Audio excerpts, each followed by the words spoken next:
So year 2, it starts with adding and subtracting tens numbers, but before they start adding and subtracting tens numbers, they have to have demonstrated adding and subtracting single digit numbers bridging 10. So your year 2 teachers are not going to dive straight in to tens numbers, because what they're learning about tens numbers is exactly the same as they learnt about ones numbers. So in year 1, we're adding and subtracting, counting forwards and backwards on a number line by ones. In year 2, we're adding and subtracting tens numbers, counting forwards and backwards on a number line, counting by tens. In year 1, once they can add and subtract, counting forwards and backwards on a number line, counting by ones, they are now going to use place value to bridge to 10. In year 2, after they can add and subtract tens numbers, counting forwards and backwards by tens, they're going to bridge to 100. Now, if they can't add single digit numbers bridging to 10, obviously they're not going to be able to add and subtract tens numbers bridging to 100. So I would, in the first lesson, I would make sure that they can add and subtract counting by ones on a number line, and I would make sure that they can add and subtract single digit numbers bridging 10. So they would be, I would do addition one day, subtraction the next day because it's an assessment, and then I would start putting them together because now I know what level they're all at. So I would model adding two numbers, counting forwards on a number line by ones, and I would model adding single digit numbers that add to more than 10 bridging to 10. And then I would say, okay, you've got your two models on the board. Pick which one you're going to try to investigate at your table. Go to your table. Okay, then I would guide them through, okay, you're going to choose the two numbers that you're going to add together. If you're doing this level, they can be any numbers. If you're doing the bridging 10 level, they have to add to more than 10. So then all the kids are going to choose their numbers while I'm walking around the classroom, and so on and so on. And then I'll do the same for subtraction. Okay, here is subtracting, counting by ones backwards. Here is subtracting, bridging to 10. Choose the level you're going to investigate, and then I'm going to guide them through the investigation. And then I'm going to be prompting them to move between levels if I think they've got it. If a child is demonstrating they can bridge 10, I'm going to say, okay, choose a teen number and a one-digit number and see if you can bridge 20, and so on. So I'm going to be, even in that lesson, because I'm available to every child, I can see a child that's demonstrated that, I'm going to just tell them what the next level is and say, see if you can show me that. So I'm not going to get every child's exact level in that first lesson, but I'm going to get a really good idea of where all of my kids are in their understanding in that first lesson.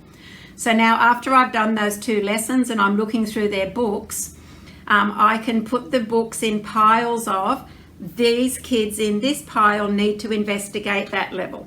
These kids in this pile need to investigate that level, and so on. And then I might have a pile of books where the kids didn't show anything. So that means they have to start at that level, but I'm going to explicitly teach it this time. And the kids who have already demonstrated that, because I was walking around in the classroom and I gave them the opportunity to move on to another level, I'm going to think, okay, those ones I think are ready to bridge any decade, or those ones I think have got addition but they haven't got subtraction. So that's going to tell me what to teach in the next lesson. With your year 2 kids, your teachers might be teaching the year 1 levels for the first term, the first 2 terms, before they finally get up to a child who's ready for this level. And again, all the levels that kids are working on before that are up on the board. So when you put up the adding and subtracting tens numbers, counting by tens, it's just the next level. It's the same with place value. Before we can teach them 3-digit place value, they have to have place value of teen numbers, place value of 20s numbers and 2-digit numbers.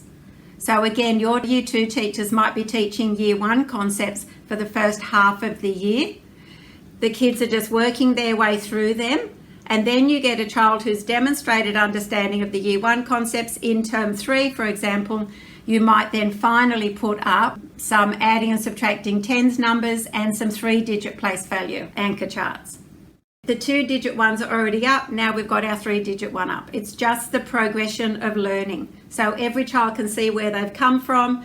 The important thing about this too is because the investigation and the explicit teaching is the same, regardless of whether we're doing a teen number or a number with decimals, the kids can see, oh, that's just the same as that.